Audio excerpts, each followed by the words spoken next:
मिंबर पे बैठ करना सियासत बयान कर, मिंबर पे बैठ करना सियासत बयान कर, दम है तो फातिमा की शहादत बयान कर, दम है तो फातिमा की शहादत बयान कर, मिंबर पे बैठ करना सियासत बयान कर, दम है तो फातिमा की शहादत बयान कर। शामिल थे जितने लोग भी जहरा के कत्ल में, उन सबका नाम लेकर रिवायत बयान कर, नाम लेकर रिवायत बयान कर। कंबर बना दिया कभी मूजर बना दिया, कंबर बना दिया कभी मूजर बना दिया, कतरों को सैयदा ने समंदर बना दिया, कतरों को सैयदा ने समंदर बना दिया। खैबर की दास्तान सुनाकर रबाब ने असगर को एक रात में हैदर बना दिया, असगर को एक रात में हैदर बना दिया।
अल्लाह भाई वाह वाह वाह माशाअल्लाह वाह वाह। शरीयत की निगाहों में शरीयत फातिमा की है, नमाज़े शब में कहते थे नबी पालने वाले, मुझे सब कुछ फातिमा भाई वाह वाह वाह वाह बहुत उम्दा भाई वाह वाह वाह। मिला लेकिन ज़रूरत फातिमा की है, इबादत के धनी का के शिफा से राबता कर ले, तेरे सजदों को लगता है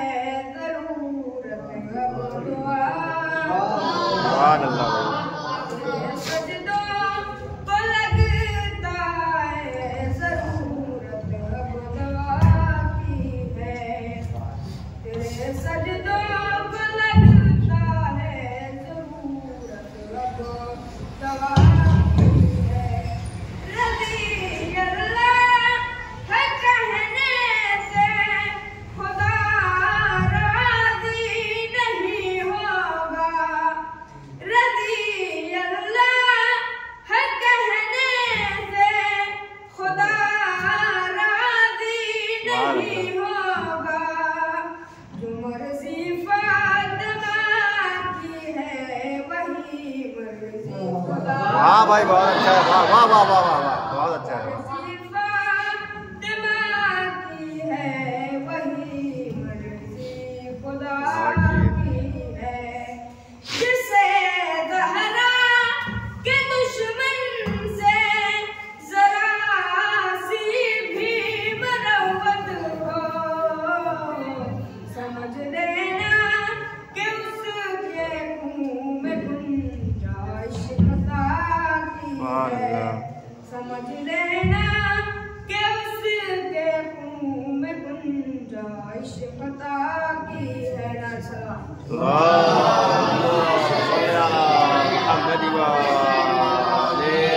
मोहम्मद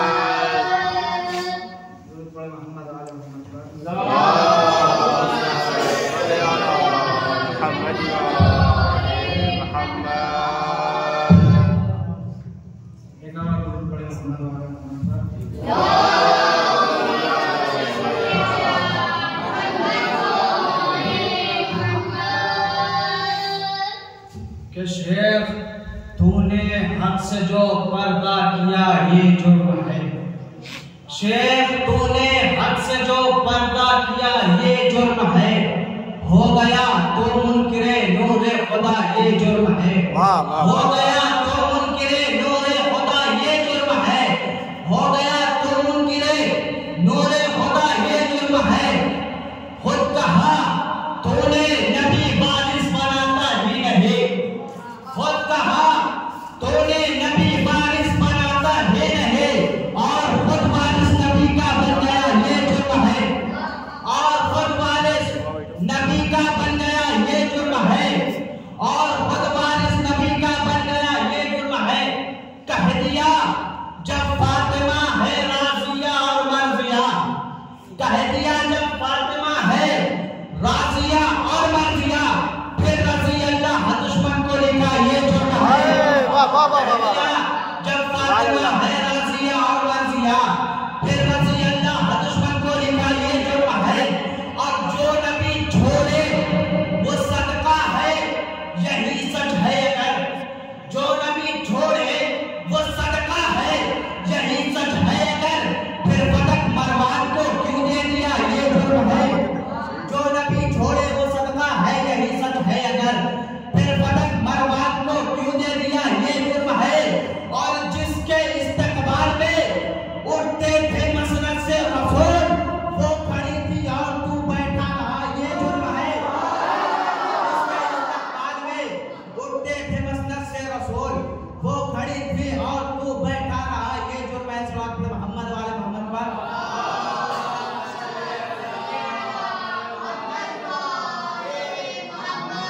देख का पर्दा काफिर के चेहरे से हटाने आई थी। देख का पर्दा काफिर के चेहरे से हटाने आई थी। दुनिया भर के गासिब की पहचान बताने आई थी। दुनिया भर के गासिब की पहचान बताने आई थी। अरे देख मोहम्मद देख ये हिंदम ये जिहादे ज़ैनब की मां खुतबों से दरबार हिलाने आई थी। ज़ैनब की मां खुतबों से दरबार हिलाने आई थी। अरे बाप फलक के हाजम कब के जन्नत की शहजादी को वो तो अली के दुश्मन की औकात। बाप फलक की हाजम कब थे जन्नत की शहजादी को वो तो अली के दुश्मन की औकात बताने आए थे। रूप पर मोहम्मद वाले मोहम्मद पर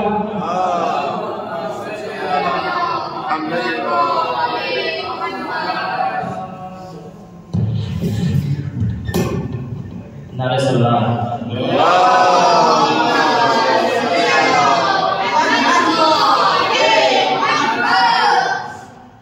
मैं इस तरह से हूँ यार तेरी सना के बगैर। मैं इस तरह से हूँ यार तेरी सना के बगैर। मैं इस तरह से हूँ यार तेरी सना के बगैर कि जैसे जी नहीं सकता कोई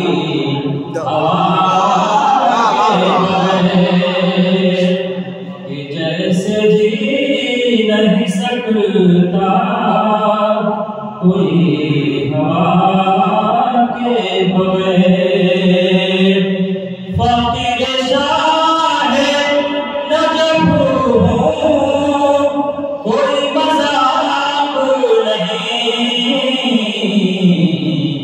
हमेशा मिलता है मुझको मेरी सदा के बगैर। हमेशा मिलता है मुझको मेरी सदा के बगैर। कोई भी हो रज़ी अल्लाह हो नहीं सकता। कोई भी हो रज़ी अल्लाह हो नहीं सकता।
मौलाना जद्दिल हसन वल हुसैन अल क़ासिम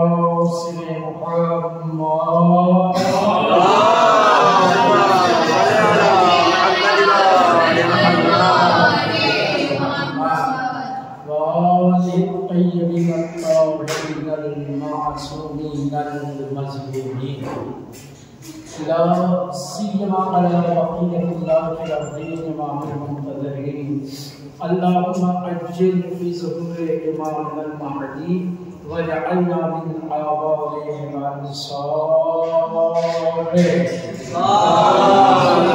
सल्लि अला मुहम्मद व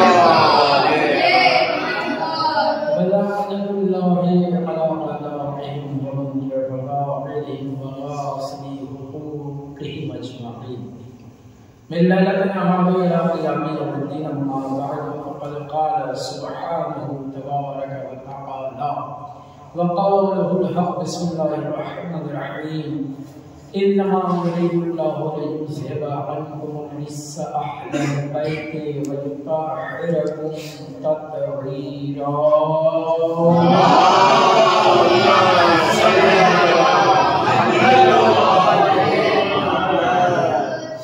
सूरह अहज़ाब की आयत है जिसमें अल्लाह तबारक व तआला अपने नबी से खिताब करके कहता है इन्नमा युरीदुल्लाहु लियुज़हिबा अन्कुमुर रिज्स इन्नमा युरीदुल्लाह बेशक अल्लाह ने ये इरादा किया क्या इरादा किया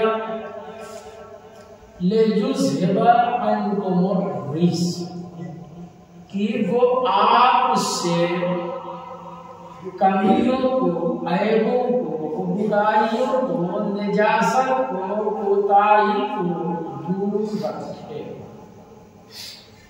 और सूरह यासीन के आखिर में वइज़ा अरादा शैअन युक़ालु लहू कुन फयकून कि अल्लाह तबारक व तआला जब भी किसी चीज के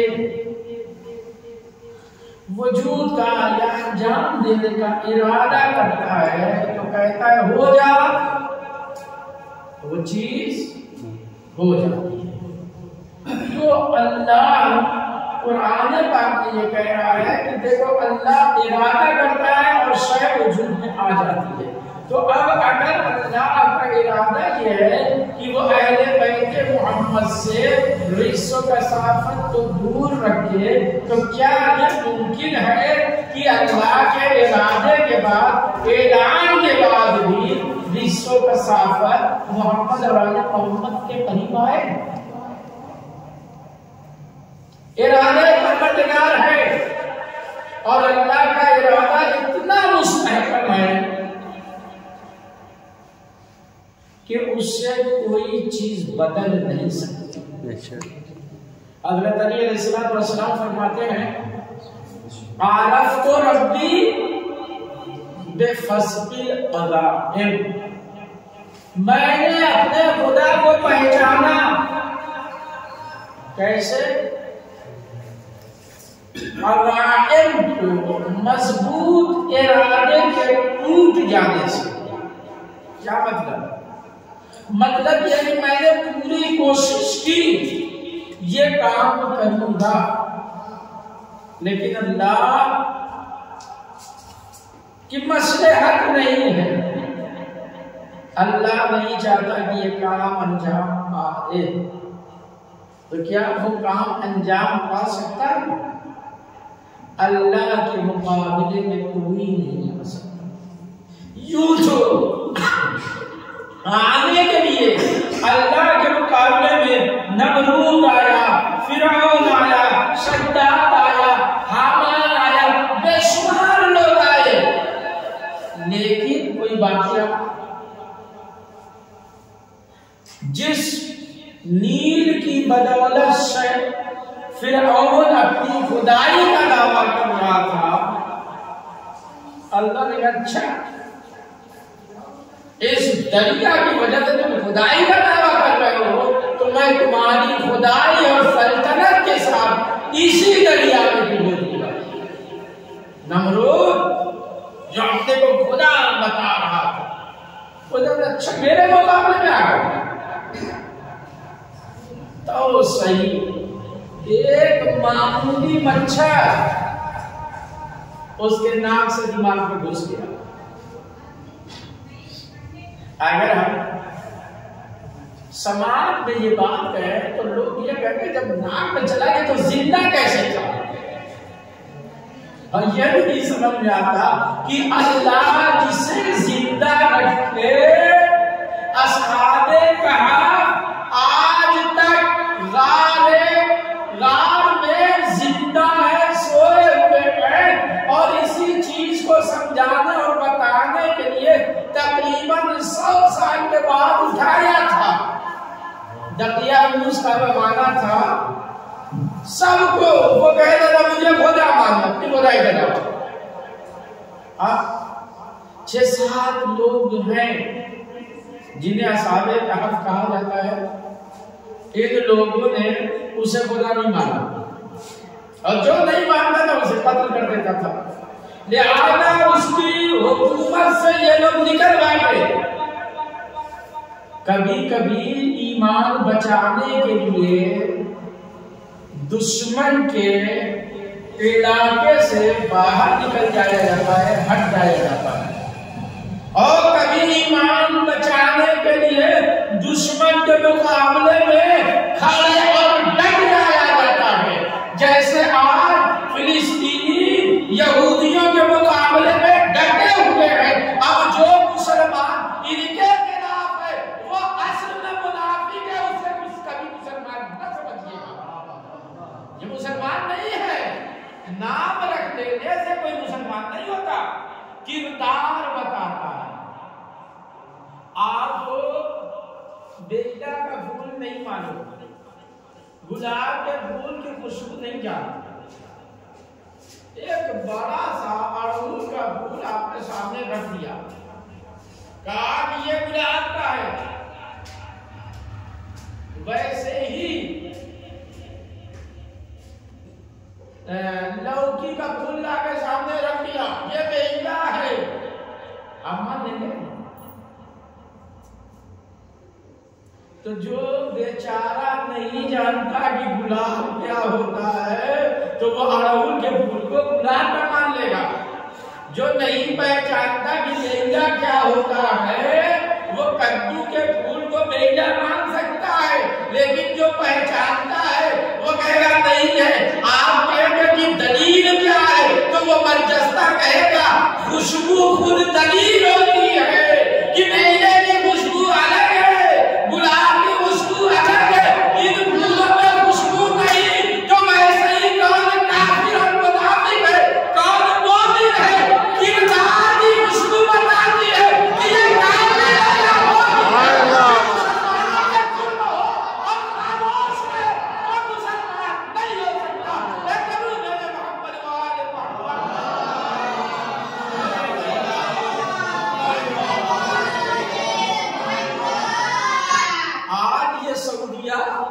हमने बस क्या कहता है गैरुल्लाह से मदद मत मांगना, रसूलुल्लाह से भी मत मांगना, क्यों? शिर्क है। और यहूद और नसारा से मदद मांगना ईमान है। ये सब यहूदियों से और अमेरिकाइयों से डरते हैं, ये मुसलमान नहीं है। उसमें सबसे बड़ा तैयब दुकान मुनाफिक है जिसकी फौज इस्राइल की तरफ से फिलिस्तीनियों को कत्ल कर रही है। मुसलमान है ये, दुर्वाते हैं, चेहरा मुसलमान का बनाते हैं, इनके दिल में कुफ्र है। जैसा कि कुरान की आयत है इज़ा जाअकल मुनाफिकून क़ालू नशहदु इन्नका रसूलुल्लाह वल्लाहु यअलमु इन्नका लरसूलुहु वल्लाहु यशहदु इन्नल मुनाफिकीन लकाज़िबून। ऐ पैगंबर, ये मुनाफिक जब आपके पास आते हैं तो क्या कहते हैं? आप अल्लाह के रसूल हैं। तो क्या मोहम्मद अल्लाह के रसूल नहीं है? कुरान कहता है, अल्लाह तबारक व तआला कहता है, और मैं भी गवाही देता हूं कि आप अल्लाह के रसूल हैं, और इस बात की भी गवाही देता हूं कि ये मुनाफिक जो मोहम्मद रसूलुल्लाह ये झूठे हैं। मोहम्मद की नबूवत और रिसालत इनके दिल में नहीं उतरी है, सिर्फ ज़बान पे है, इसलिए ताकि लोग हमें मुसलमान समझते हैं। यह अजीब मसला है। और बेचारे मुसलमान फिलिस्तीनियों की कैसी कैसी फरियादें, मुसलमानों महशर में दामन पकड़ेंगे, नबी के सामने फरियाद करेंगे कि हम लोगों को कत्ल किया गया, हमारे बाल बच्चों को कत्ल किया गया, और ये सब ऐशो आराम कर लेते। इनकी फरियाद रसीद न करते तब भी गनीमत थी। तेल इस्राइल को कहां से जा रहा है? असले तुर्किया भेज रहा है। ये क्यों? इनको अपनी दौलत चाहिए। जमाना तारीख तो आती है, आज भी मुसलमान अगर गौर करे तो ये चीजें समझ में आ सकती हैं कि 1400 साल के बाद भी मुसलमान को जब दीन और दौलत की बात आती है तो दीन को ठुकरा देता है और दौलत से कबूल करता है। लिहाजा अल्लाह का ये इरादा है कि आप और आपके अहले बैत हर निस्व कसाफत से पाको पाकीज़ा रखे, हर ऐब से दूर रखे। अब ये इरादे पर मददगार है। सेवा जो इस्तेमाल किया गया है वो जमा कर। ये अहले बैत कौन है? तो ये जब आप कुरान पाक सूरह अहज़ाब में पढ़िएगा तो आपको मिलेगा कि पूरी दास्तान जो है वो नबी की अज़वाजे पाकनात के लिए। इस आयत से पहले डांटना, डपटना, झिड़कना और कहा देखो तुम लोग आम औरतें जैसी नहीं हो कि जिधर चाहो तुम उठाए चली जाओ, तुम लोग घर में रहो, बाहर न निकलना। क्या कहा ये कुरान ने कहा है? आम औरतों जैसी नहीं हो। अरे आम औरत अगर हुकूमत करने लगे तो चलेगा, नबी की बीवी को जेब नहीं देता कि वो हुकूमत करने लगे और मैदान में आकर के लीडरी करने लगे, इसलिए कि तुम आम औरत नहीं हो, नबी की बीवी हो। तो जब नबी की बीवी हो तो क्या हो? करना फी बुयूतिकुन्ना, तुम लोग अपने घर में रहो। इतनी बड़ी आयत कुरान की साफ आयत, और उसके बाद भी आज हमारे मुसलमान भाई कहते हैं कि जंगे जबल में एक तरफ नबी की बीवी एक तरफ अली है, तो हम तो बीवी के साथ होगा। अरे कुरान से पूछो, किसी की मोहब्बत में अंधे न बनी है। आज हमारे मुल्क में अंधभक्ति बहुत दिखाई दे रही है। अक्सर मोबाइल में देखिए वहां बहुत काम हुआ, जब पूछता है रिपोर्टर कि अच्छा 4 काम गिना दो क्या हुआ, तो कहते हैं गिनाते क्या गिनाते? कश्मीर से वो धारा जो 370 का, भैया इसका तुमसे फायदा क्या है?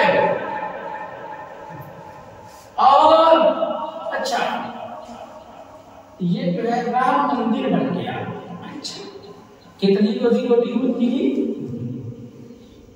हुकूमत का काम अपनी आवाम के खाने पीने, रहने सहने, कपड़ा लत्ता मकान का इंतजाम करना है। ये नहीं है कि कहीं मस्जिद तोड़वाओ तो कहीं मंदिर तोड़वाओ तो कहीं धारा हटाओ तो कहीं धारा लगाओ। ये हुकूमत का काम नहीं होता। हुकूमत असल में वो है कि जो सबके सुकून और सबकी जरूरत का ख्याल रखे। हुकूमत तो अली से सीखो। अली फरमाते हैं कि मेरी हुकूमत में अगर कोई भूखा रह जाए तो मेरे लिए जायज नहीं है कि मैं खाना खाऊं। अली से पहले भी हुकूमत की गई,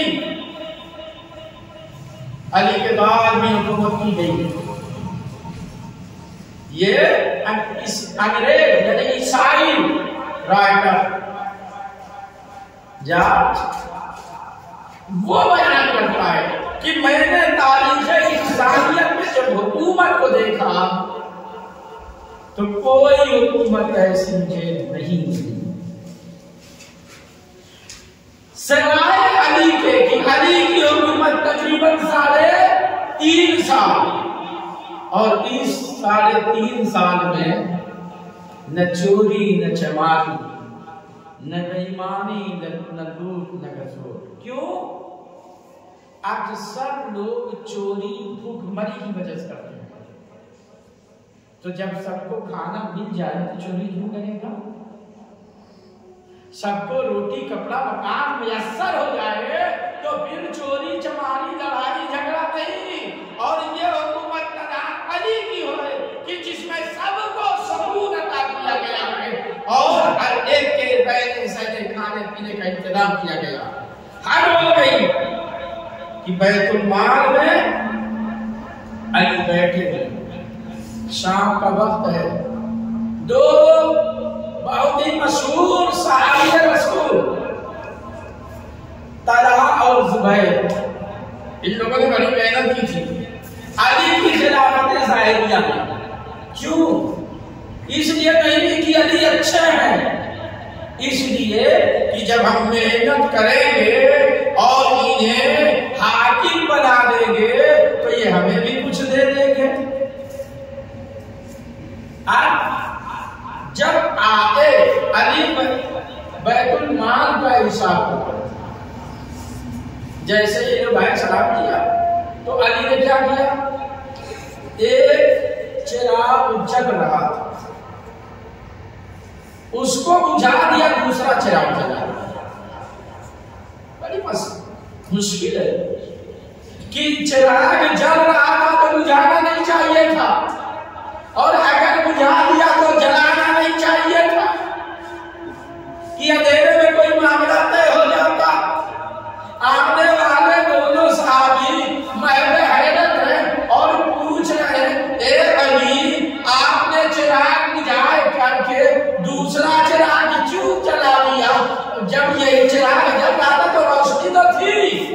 तो जानते हैं कि क्या जवाब दिया? याद रखना, अब तक मैं बैतुल माल का हिसाब किताब कर रहा था, तो चिराग बैतुल माल का चल रहा था। अब आप लोग आए हैं अपनी जाती गुफ्तगू के लिए, तो जाती गुफ्तगू में अली कभी बैतुल माल के तेल का हिसाब इस्तेमाल नहीं कर सकता। अब यहीं से समझ में आ गया, जो अली बैतुल माल का मामूली तेल भी हम लोगों की मुलाकात पे खर्च नहीं कर सकता, वो हमारी कोई नाजायज रद्द नहीं करेगा। यह है हुकूमत अलवी। मगर मुसलमानों को समझ में नहीं आया, और आज भी मुझे अफसोस इस बात का होता है। क्या भाई हम लोगों के अली पहले अहले सुन्नत कभी है या नहीं? अहले सुन्नत के चौथे खलीफा है ना, तो जब चौथे हैं तो कम से कम इस मामले पे तो तमाम मुसलमान को होना चाहिए, और हम लोगों का शुक्रिया अदा करना चाहिए कि भैया चलो कम से कम हमारे चौथे को भी तो आपने मान लिया। लेकिन हाल यह है कि अक्सर मुसलमानों के सामने जब अली का नाम लिया जाता है तो चेहरे का रंग उड़ जाता है, जैसे लगता है कि कोई बड़ी चोरी पकड़ ली गई। इसीलिए नबी ने फरमाया था, ए अली, जो वलदुल हराम हो, जिसकी फितरत पाको पाकीज़ा नहीं होगी, जब उसके सामने तुम्हारा जिक्र किया जाएगा तो उसका चेहरा अब हो जाएगा, और जो बच्चा हलाल नहीं होगा जब उसके सामने आकर जिक्र किया जाएगा तो उसका चेहरा खिल जाएगा। रवायत है, जाबिर बिन अब्दुल्लाह अंसारी बयान करते हैं कि हम लोग अपने दौर में, यानी रसूलुल्लाह के दौर में, इस चीज को पहचानते थे कि कौन बच्चा हलाली है और कौन नाजायज है। हर दौर में ये बीमारी रही है। पहले तो वो एक सांप था, मगर वो सांप वाला जो मसला है अजदर वाला, जिसके अली ने छीन दिया, वो भी सबके यहाँ नहीं जाता था। खास घरों में लोग लेके जाते थे। अगर बच्चा तय्यबुत नस्ल होता था, यानी अपने बाप का होता था, तब वो उसे छोड़ देता था, और किसी अहले बहले का होता था तो उसे वो काट जाता था, खा जाता था। मगर अगर यही है कि हर जगह जाता तो इतने वलदुल हराम बाकी हाजिर है।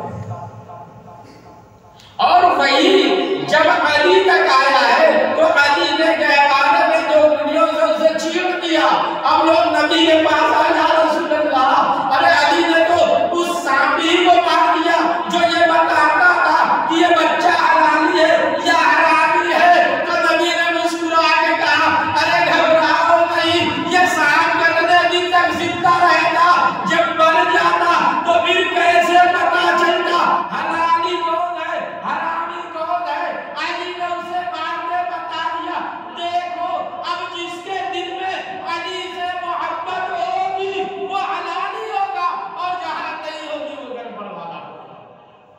तो जाबिर बिन अब्दुल्लाह अंसारी फरमाते हैं कि हम लोग अपने जमाने में जब भी कोई बच्चा पैदा होता था तो उसके सामने अली का जिक्र करते थे।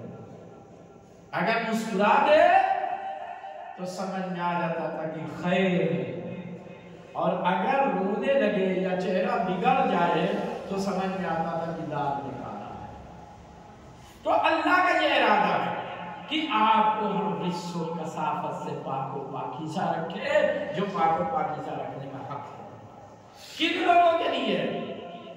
ये 5 अफराद के लिए, जिसमें मोहम्मद है, अली है, फातिमा है, हसन है, हुसैन। मैंने कहा कि बीवियां इस अहले बैत में नहीं है। क्यों? अरबी जबान में औरतों के लिए जब लफ्ज बोला जाता है तो कुन्ना कुन्ना हुन्ना, और जब मर्द के लिए बोला जाता है तो कुम तुम हुम। चादर में 4 मर्द थे, एक औरत जनाब सैयदा। और अरबी कानून ये भी है कि अल-क़िल्लतु कल-अदम, यानी अगर कोई कम है तो उसका जिक्र अलग से नहीं करते, उसको न के बराबर मान के उसकी मर्द वाली ज़मीर में इस्तेमाल कर देते हैं। तो इस आयत कतीर में जो इस्तेमाल किया गया है वो कुम का लफ्ज़ है। अब अजीजों, जब अल्लाह ने इरादा कर लिया कि आपको अफ़्विस्सो कसाफत से, कमी से, कोताही से पाको पाकीज़ा रखेगा, तो कितने अफसोस की बात है कि पहली खिलाफत में फातिमा आए बादे फिदक के लिए, तो उनसे कहा जाए दलील और सबूत लाइए। अगर कुरान खुद सनद है कि इनको अरब से पाक रखता है, अली आए तो कहते हैं शौहर अपने फायदे में, हसनैन ने कहा मैं गवाही देता हूँ फिदक मेरी माँ का है, तो कहते हैं ये बच्चे हैं। अल्लाह का इरादा बदल दिया। कुरान रटने की चीज नहीं है, कुरान समझने की चीज है। हाँ, कुरान तमाम मुसलमान पढ़ेंगे मगर हिदायत से नहीं देंगे। हम नहीं देते, खुद कुरान कहता है क्या, हुदल लिल मुत्तकीन, अलिफ लाम मीम ज़ालिकल किताबु ला रैब फीह हुदल लिल मुत्तकीन। अलिफ लाम ये हुरूफ मुक़त्तआत है। ज़ालिकल किताबु, ये वो किताब है कि ला रैब फीह, इसमें कोई बात गलत नहीं, किसी बात में शक की गुंजाइश नहीं। हुदल लिल मुत्तकीन, हुदल लिल मुस्लिमीन नहीं, यानी कुरान मुसलमानों की हिदायत के लिए नहीं आया, ये मुत्तकियों की हिदायत के लिए आया है। और मुत्तकी कम से कम वो होगा जो हक को कबूल करने, बयान करने और समझने में किसी का पक्ष और किसी की साइड नहीं लेगा। ये नहीं हमारे अब्बा है तो इनके खिलाफ कैसे नहीं, बाप हो, माँ हो, बहन हो, भाई हो, कोई भी हो, अगर गलत है तो उन्हें गलत मानना पड़ेगा, सही है तो उनके साथ चलना पड़ेगा। अजीजों, ये मजलिस मासूम है तो उन्हें जनाब फातिमा ज़हरा सल्लल्लाहु अलैहि वसल्लम के रहमत के दिमाग से कोई तसव्वुर कर सकता है कि नबी की बेटी बादे रहलते पैगंबर इस इंतजार में रह गई कि लोग मुझे पुदसा देने के लिए आए। अरे मर्द ना है मगर सहाबा की बीवियां तो आई। ये इंसानी फितरत है कि जब भी किसी के घर से कोई मैयत निकलती है, किसी की मौत होती है, तो वो ये देखता है कि शाहिद पड़ोस से लोग हमें दिलासा देने के लिए आया है, सीने से लगाएंगे। मैं इस दिलासे से उनका वापस नहीं आता, मगर दिल को एक तकलीफ मिलती है कि चलो कम से कम इतने लोग तो आए, मेरे घर में हार बटाया। मगर भाई अफसोस कि नबी की रहमत के बाद कोई भी फातिमा को पुदसा देने के लिए नहीं आया। अगर आए भी तो आगो लकड़ी दे करके आए और तले सैयदा को छड़ा। ये कौन है?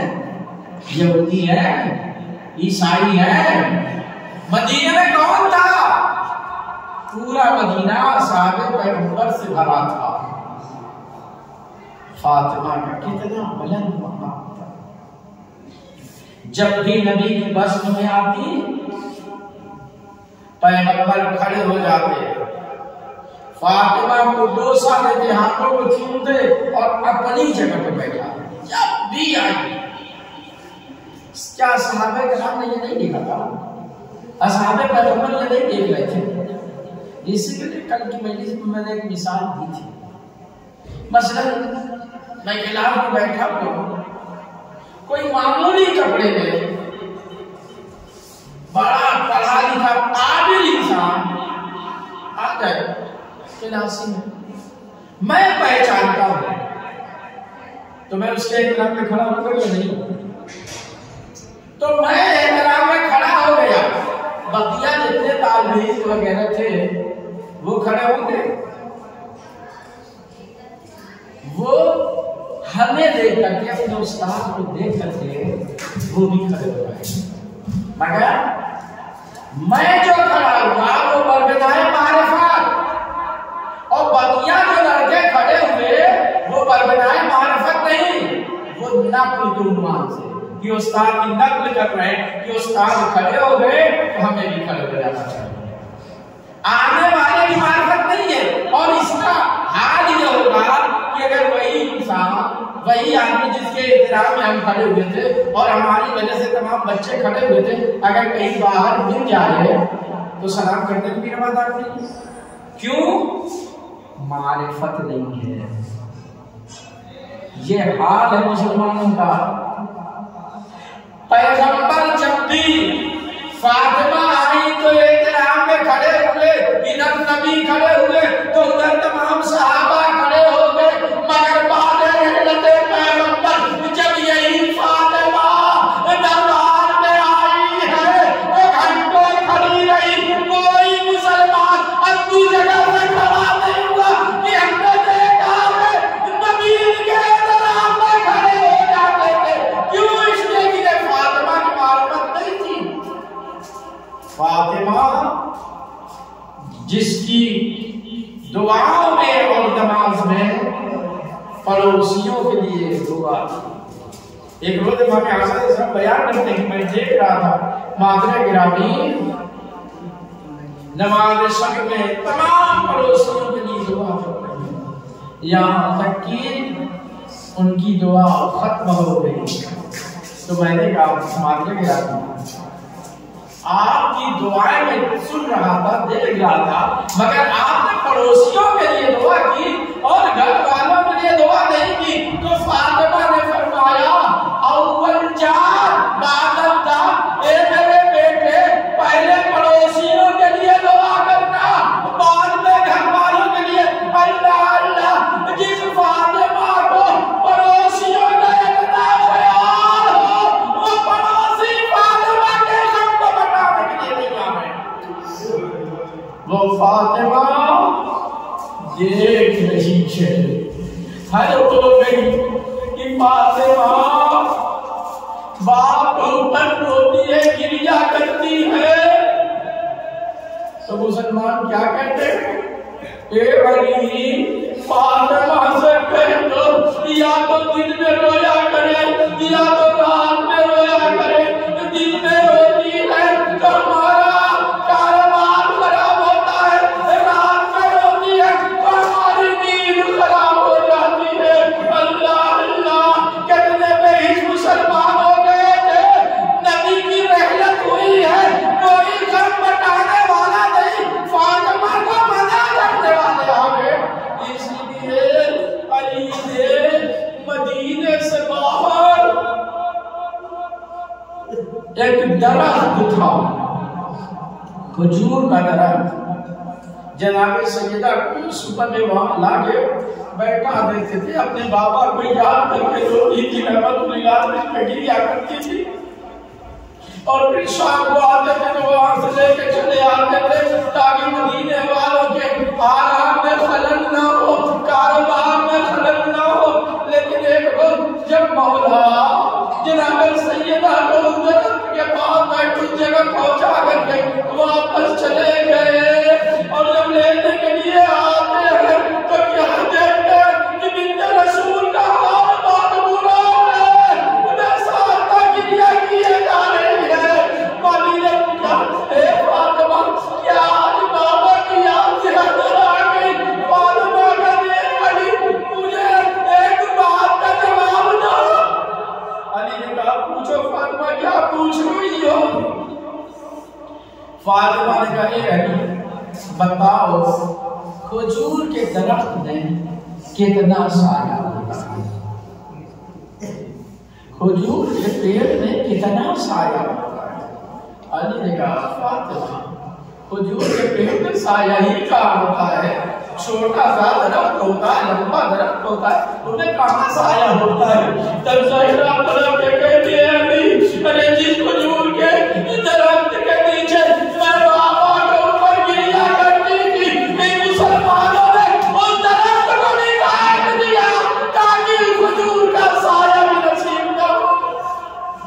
अली को अब अली ने वही एक बैत बनाया और फातिमा अपने बाप को उसी में बैठ के याद करती थी, गिरिया करती रही। मकाम फातिमा कितना बुलंद है, मगर मसाइब के पार फातिमा पे टूटे, लिहाजा अगर किसी के ऊपर मुसीबत के पार टूटे तो उसे परेशान ना होना चाहिए। अरे मदीने में ज़हरा को देखे, उनके बाल बच्चों को देखे, हसन हुसैन का मकाम बहुत बुलंद था। ईद के दिन नाका बन के रसूल ने उन्हें सवार किया था, मगर कितनी मुसीबत फातिमा और औलाद फातिमा पे टूटी, उसका कोई हिसाब नहीं कर सकता। जवान बेटे के सीने से हुसैन मजलूम पर्ची निकाले और बर्दाश्त नहीं कर सकते। हुसैन का कसूर क्या था? कसूर इतना था कि नवाज़े रसूल थे, अली के बेटे थे। हाँ, जब भी किसी के ऊपर मुसीबत पड़े ना हुसैन ने कहा कि जब भी तुम्हारे ऊपर कोई मुसीबत पड़े और तुम रोना चाहो तो अपने बच्चे को मत याद करना, अपने माँ को मत याद करना, अपने अजीज को मत याद करना, इसलिए कि तुम गुनहगार हो, वो भी गुनहगार था। अरे कुछ गरीब हुसैन को याद करना, जो सादा तकलीफ था, उस पर इतनी मुसीबत पड़ी कि दिन रात की तारीकी में बदल गया। शहादत हुसैन पे ज़मीन को ज़लज़ला आया। शहादत फातिमा ज़हरा, फातिमा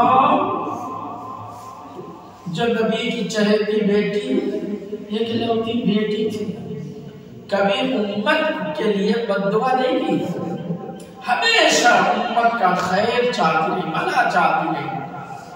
मगर हालत ये है कि जब फातिमा इस दुनिया से रुखसत हुई तो हमारे दस्तूर है ना कि औरतों को गुस्ल कौन देता है? औरतें देती हैं, मर्दों को मर्द देते हैं। तो क्या मदीने में कोई मुसलमान नहीं था जो फातिमा को गुस्ल दे देगा? नहीं अजीजों, फातिमा ने वसीयत की थी, ए अली आप मुझे गुस्ल दीजिएगा, कफन पहनाइएगा और दफन कीजिएगा। आज इस रिवायत में यह है कि जब अली ने फातिमा को गुस्ल देना शुरू किया, एक मरतबा जब पसलियों पे अली का हाथ पड़ा, टूटी हुई पसलियां, अली चीख मार पड़े, ए फातिमा, अरे तेरी पसलियां टूटी हुई है, हम मुझसे कभी शिकायत नहीं। जब सलमान पूछते हैं गुस्ल कफन के बाद, ए अली मैंने कभी इस तरीके से आपको तड़पते हुए नहीं देखा, वजह क्या है? अली ने कहा सलमान, फातिमा की पसलियां टूट चुकी थी, मगर कभी मुझसे शिकायत नहीं। नबी की रहलत के बाद मुसलमान दरे ज़हरा पे आए थे, आगे लकड़ी दरवाजे में लगाई और जलता हुआ दरवाजा फातिमा के ऊपर गिराया, इससे फातिमा की पसलियां टूट गई। मोहसिन जो माँ के शिकम में बच्चा था वो भी शहीद हो गया। इन मुसलमानों ने कहना पहले पैर पे सुन उठाया। बाद लोगों को यकीन नहीं होता कि मुसलमान अहले बैत को साथ ऐसा करेंगे। अगर यकीन नहीं होता तो करबला में आके देख लो, उसी फातिमा का बेटा, उसी मोहम्मद का नवासा है।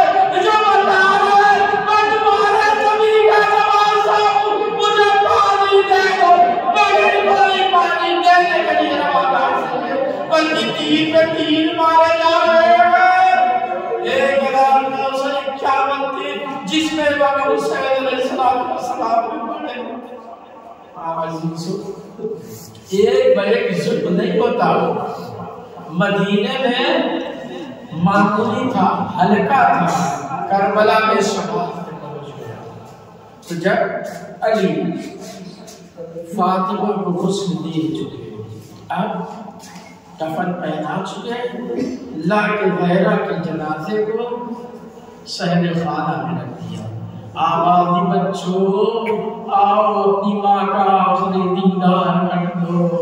लो अजीजों, ज़ैनब उम्मे कुलसूम आए, हसन हुसैन आए, मगर मन हुसैन आवाज़ देते ये माजरे गिरामी। आज तक का तो दस्तूर ये था कि आप मुझे आवाज़ देती थी तो मैं आपके पास आता था, क्या मरने के बाद मोहब्बत खुतबा हो गई।